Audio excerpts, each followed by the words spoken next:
रवि और उसका दोस्त आदित्य शहर से दूर एक पुराने बंगले में रुके थे। यह बंगला आदित्य के किसी रिश्तेदार का था, जो अब सालों से खाली पड़ा था। रात के 12 बज चुके थे। दोनों अपने अपने कमरों में सोने चले गए। बंगले के बाहर हल्की हवा चल रही थी और अंदर का माहौल अजीब सा सन्नाटा लिए था।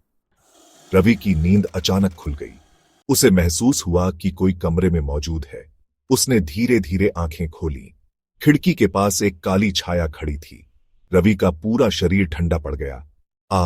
आदित्य। छाया ने धीरे धीरे उसकी ओर देखना शुरू किया। रवि ने तुरंत लाइट ऑन की, लेकिन कमरे में कोई नहीं था। उसका दिल जोर जोर से धड़कने लगा।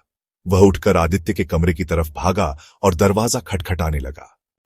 दरवाजा खुला और आदित्य गहरी नींद में था। रवि को लगा कि शायद वह सपना देख रहा था।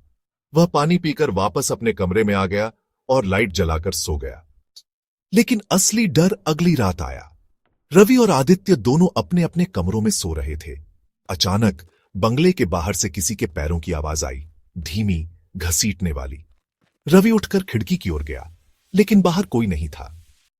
तभी कमरे का दरवाजा अपने आप खुल गया। रवि ने कांपते हुए देखा, दरवाजे के पास वही काली छाया खड़ी थी। इस बार छाया की लाल चमकती आंखें साफ दिखाई दे रही थीं। रवि के गले से आवाज तक नहीं निकली। छाया धीरे धीरे उसकी तरफ बढ़ने लगी, लेकिन कमरे में कोई नहीं था।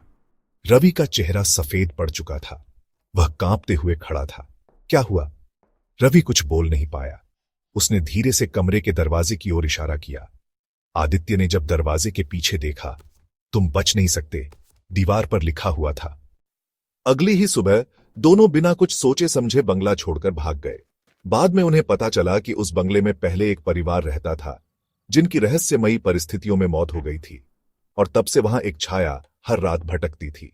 समाप्त।